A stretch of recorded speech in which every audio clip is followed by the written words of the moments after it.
It was a chilly November evening when I hosted a family dinner at our home in Raleigh, North Carolina. I'm Lorraine Thompson, 38, and I'd just landed a big promotion at my finance firm. The table was set, the aroma of roasted turkey filled the air, and I was ready to share my news, hoping for a moment of family pride. My brother stood up, glass in hand, and declared, "Mom and Dad said you never contribute anything to this family." The room erupted in applause. My parents, my aunt, even cousins clapped like it was a performance. I froze, my smile tight, feeling the sting of their words. Then something snapped. I stood, looked him dead in the eye, and said, "Perfect." Then the $6,000 I've been paying for their mortgage every month stops today. My dad choked on his wine, coughing hard. My mom's face turned pale, her fork clattering to the plate. The room went silent, all eyes on me. I didn't explain. I didn't need to. The truth was out, and the air felt electric. What happened next flipped my family upside down, and I'm still reeling from it. Want to know how it all unraveled? Stick around, because this is just the start. Before we dive deeper, hit that subscribe button and drop a comment below. Have you ever been blindsided by family like this? I'd love to hear your stories. Weeks before that dinner, I was elbow deep in planning, hoping for a night to remember. I'd spent days scouring grocery stores in Raleigh, picking out the freshest turkey, sweet potatoes, and cranberries for a proper family feast. My husband helped me lug bags from the car, teasing me about buying enough to feed an army. I wanted everything perfect: candles on the table, a playlist of soft jazz, and a new tablecloth to make our dining room feel special. I sent out invites to my parents, my brother, my aunt, and a few cousins, picturing their smiles when I shared my big news. At 38, I'd just been promoted to senior manager at my finance firm, a title I'd worked years to earn.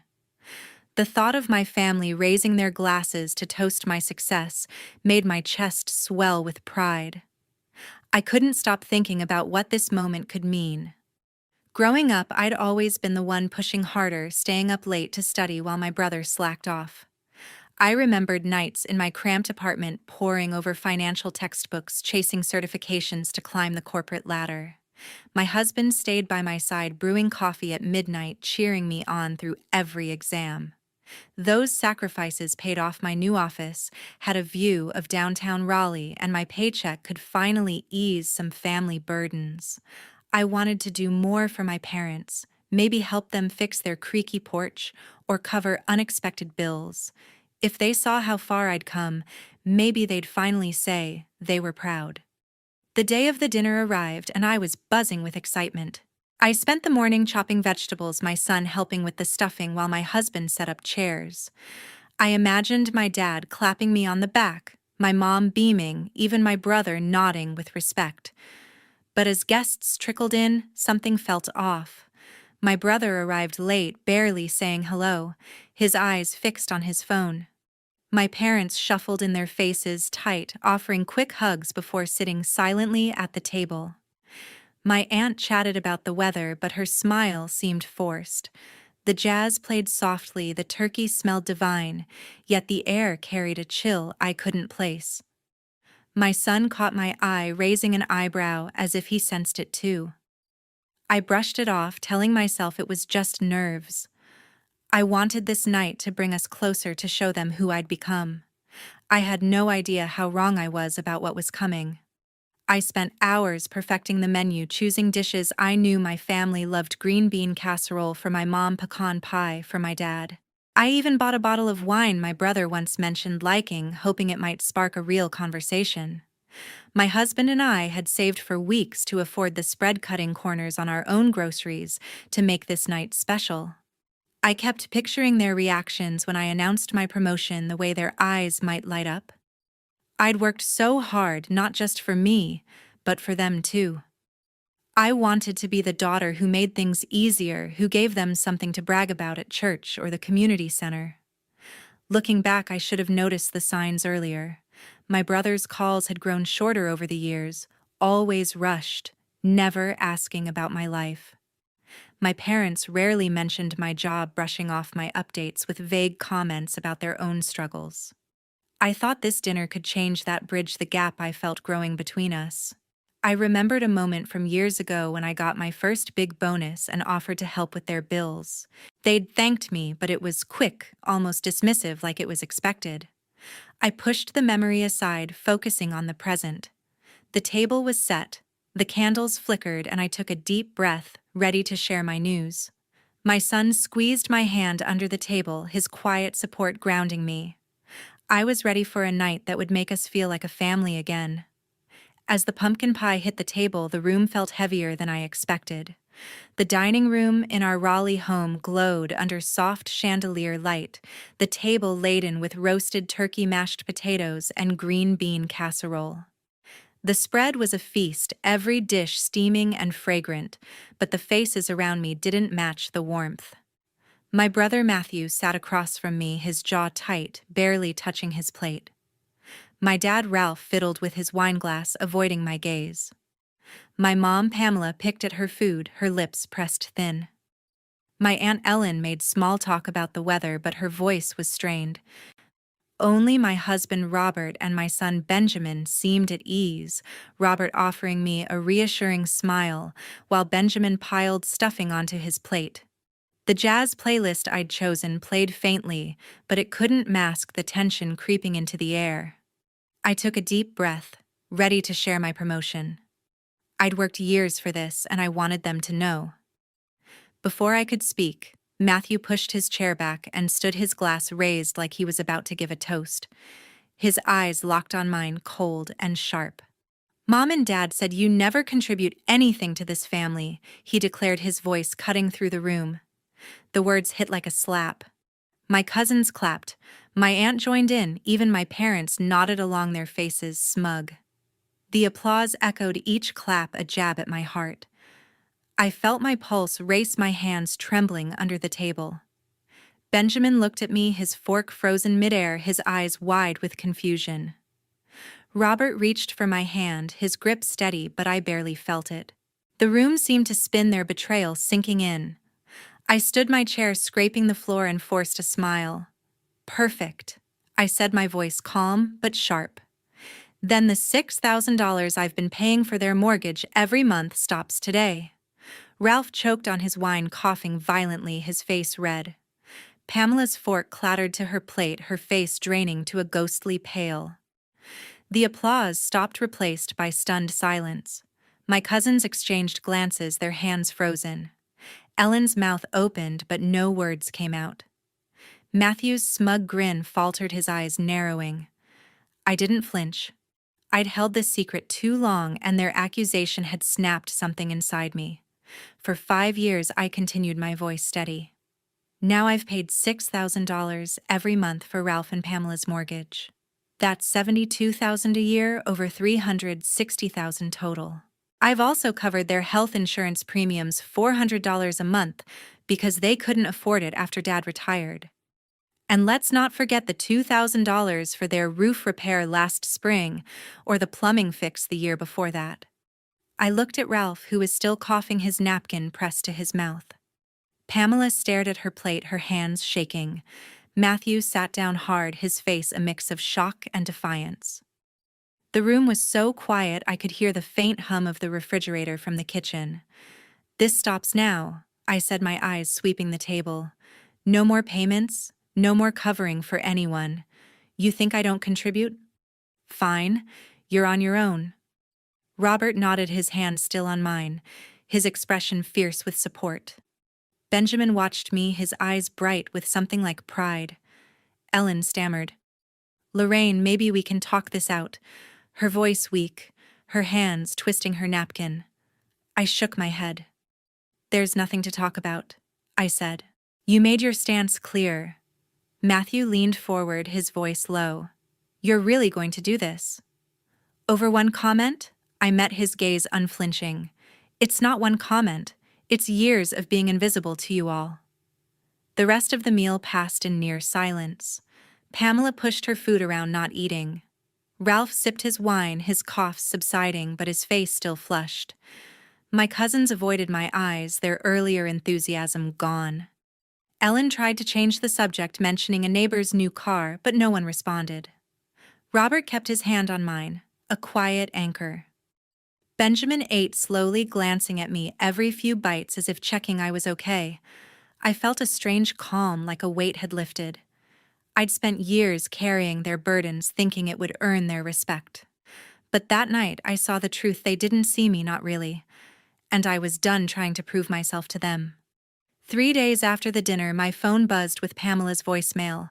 I was in my home office sorting through emails when the notification popped up. Her voice came through shaky but sharp, pleading for me to call her back. "Lorraine, you're being too harsh," she said, her tone a mix of guilt and accusation. "We need to talk about the house payments. You can't just pull the rug out from under us like this." I listened, my jaw tight, as she went on about how tough things had been since Ralph retired. She didn't mention the years I'd covered their bills, not a word of thanks, just a demand to keep the money flowing.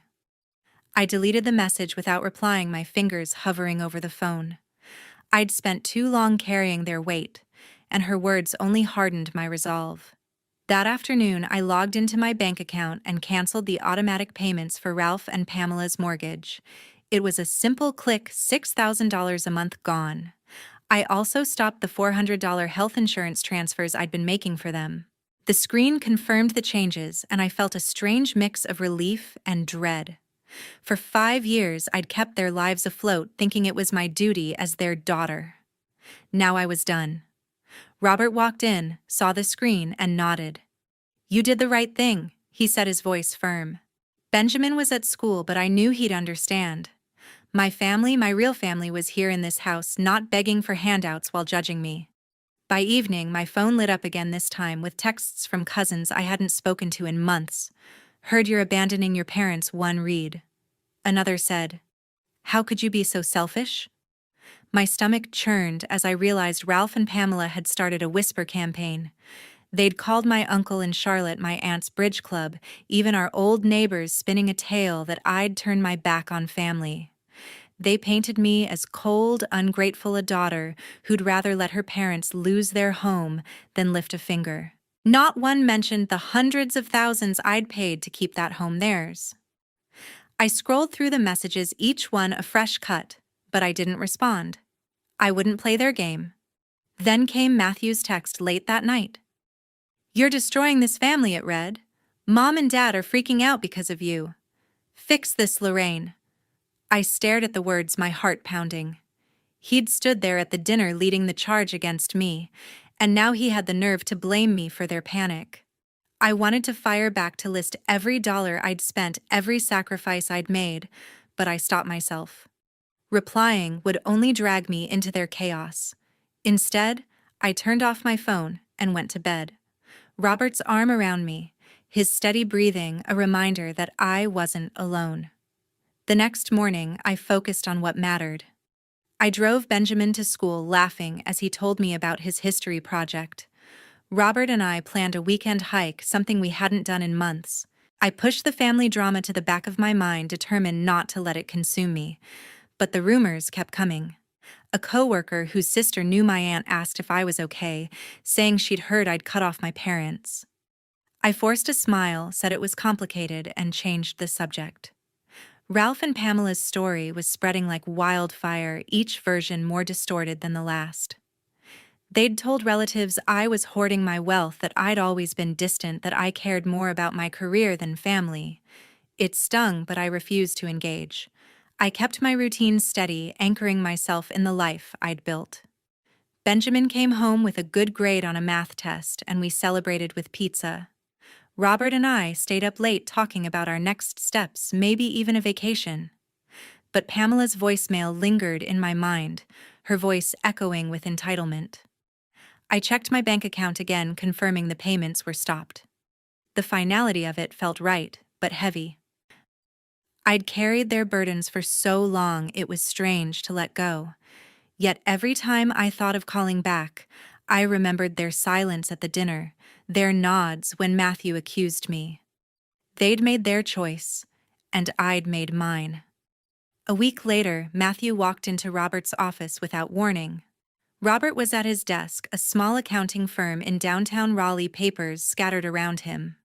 Matthew didn't knock, just strode in his face, set with a mix of anger and desperation. "You need to talk to Lorraine," he said, leaning over the desk, his voice low but intense. "She's tearing this family apart by cutting off Mom and Dad. It's not right, Robert. You know it." Robert leaned back, his expression calm but firm. He'd seen this coming, especially after the texts and rumors swirling around. Matthew went on painting me as the villain, saying I'd left our parents in a financial mess without a second thought. He didn't mention the years I'd paid their bills, just focused on how my decision was ruining everything. Robert didn't waver. "Lorraine's done more than enough," he said, his tone steady. "You don't get to walk in here and demand she fix your mess. You need to leave Matthew." Matthew's face reddened, his hands clenching into fists. He opened his mouth as if to argue, but Robert stood pointing to the door. "Now," he said, his voice leaving no room for debate. Matthew hesitated, then turned and stormed out, slamming the door behind him. Robert called me right after, recounting every word. I listened, my stomach twisting. Matthew's nerve to go behind my back to try pulling Robert against me felt like another betrayal, piling onto the hurt from that dinner. That evening, my phone rang again. It was Ellen, my aunt, her voice hesitant but urgent. "Lorraine, I need to tell you something," she said, pausing as if weighing her words. "Matthew knew about the money you were giving Ralph and Pamela. He's known for years." I froze, gripping the phone tighter. Ellen went on, explaining how Matthew had bragged to her last year about not having to help our parents because I was covering everything. "He said it was easier that way," she added, her tone heavy with guilt. "He didn't want to pitch in, so he kept quiet. Let you carry the load." I felt a wave of shock, then anger burning hot in my chest. Matthew hadn't just accused me at the dinner. He'd hidden the truth to dodge responsibility, letting me bear the burden alone while he played the dutiful son. I thanked Ellen, my voice tight, and hung up. The revelation hit hard. I'd spent years thinking I was helping my family, believing Matthew was just clueless, not calculating. Knowing he'd deliberately stayed silent, letting me drain my savings while he contributed nothing, made my blood boil. It wasn't just about the money, it was the lie, the pretense that I was the one failing them. I sat on the couch, staring at the wall, my mind racing. Robert came over, sitting beside me, his hand on my shoulder. "You don't owe him anything," he said softly. "Not after this." I nodded, the weight of Ellen's words settling in. That was it. I was done with Matthew. No more calls, no more texts, no more chances. Later that night, Benjamin knocked on my bedroom door. He stood there, his lanky frame filling the doorway, his eyes searching mine.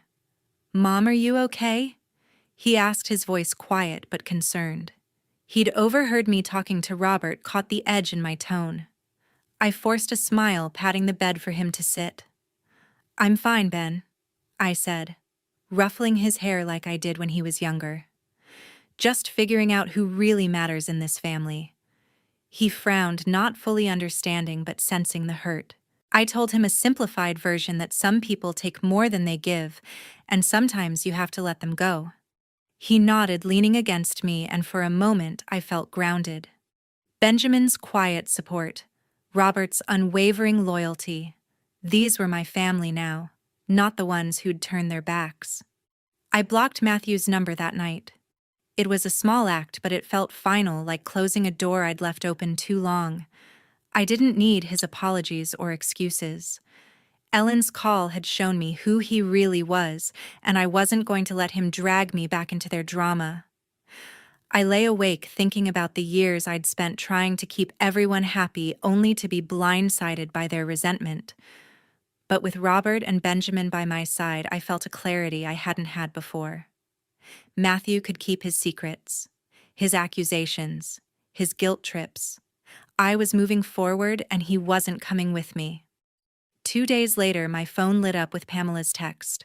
I was in the kitchen chopping vegetables for dinner when the message popped up.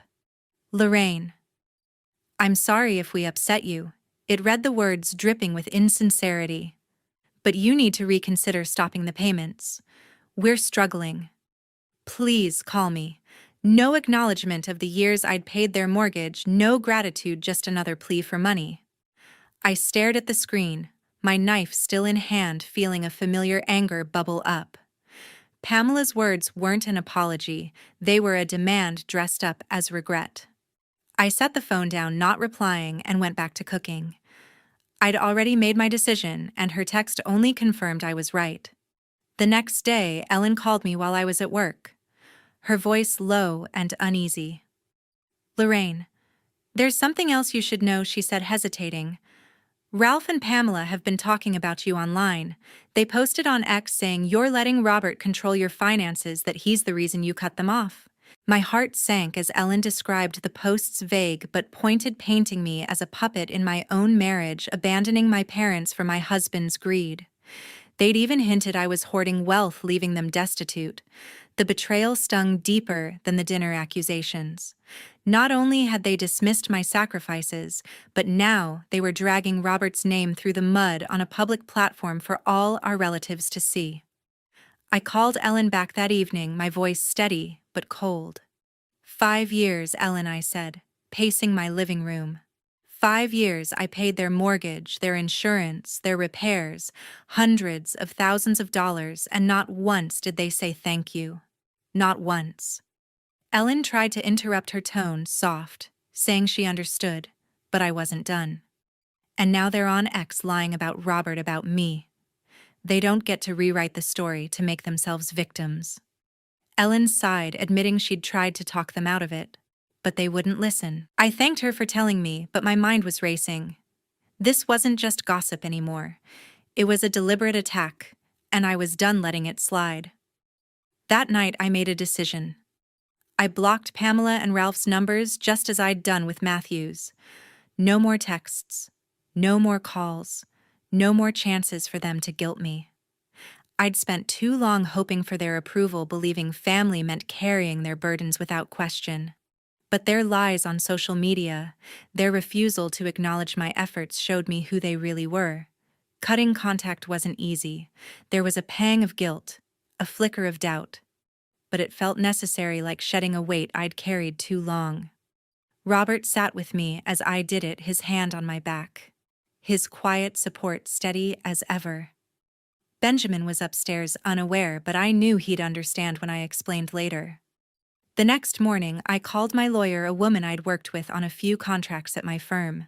I explained the situation, not just the stopped payments, but the rumors, the social media posts, the years of unappreciated support. "I need to protect my family," I told her, my voice firm. "I don't want them coming after us for money or dragging our names any further." She was calm, professional, outlining steps to secure our finances. We set up a trust for Benjamin's college fund, ensuring it was untouchable. She also drafted a letter to Ralph and Pamela, formal but clear, stating I'd no longer engage with their demands. It wasn't a threat, just a boundary, one I should have set years ago. I felt a strange peace after that. The lawyer's call, the blocked numbers, the clarity of my choice. It all settled something in me. Pamela's text had been the final straw, a reminder that some people will take everything and still demand more. Ellen's warning about their online posts only made it clearer. I didn't need their approval or their presence in my life. My family was Robert, Benjamin, and the home we'd built together. I looked at the photos on our fridge, Benjamin's school play, Robert and me on a hiking trail, and knew I'd made the right call. They could keep their stories, their posts, their blame. I was free. A month later, the silence from my family was louder than ever. Through a distant cousin, I heard that Ralph and Pamela had lost their house. The bank foreclosed when they couldn't keep up with the mortgage payments I'd once covered. They'd packed up their belongings and moved to a small apartment across town, a place they could barely afford on Ralph's pension. I didn't feel triumph, just a quiet ache.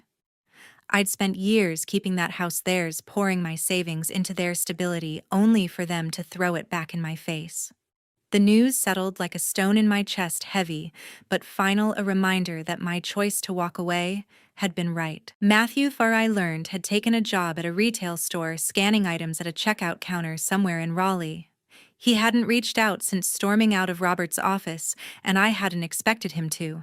The cousin who mentioned it said he seemed worn down juggling long shifts to make ends meet. Part of me wondered if he'd ever reflect on his role in our family's fracture, but I didn't dwell on it. Matthew had made his choices hiding what he knew about my support, accusing me to save face, and I'd made mine. His silence was his own burden now, not mine. I'd blocked his number and I had no plans to unblock it. At home, life with Robert and Benjamin felt like a new chapter. We'd grown closer, carving out time for small moments that mattered.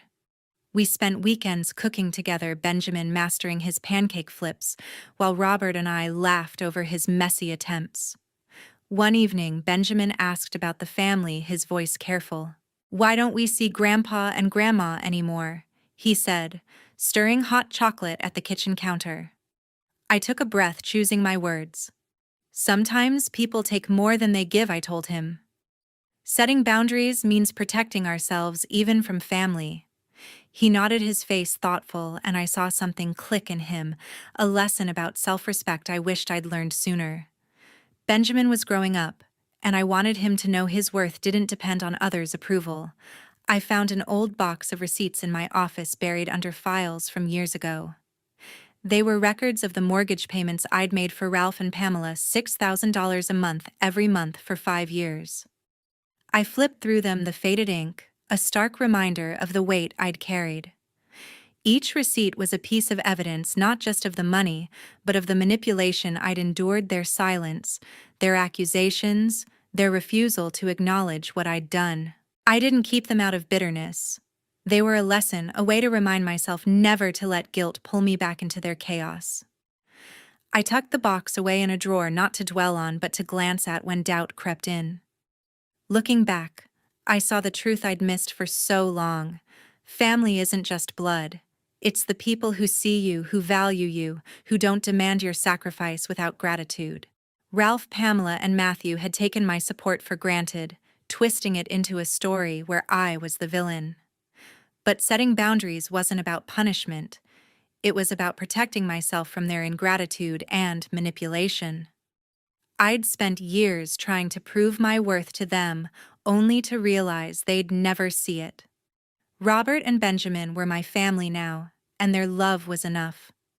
I'd learned to say no, to walk away, and to build a life where I wasn't defined by others' expectations. That was my strength, and I'd carry it forward no matter what came next.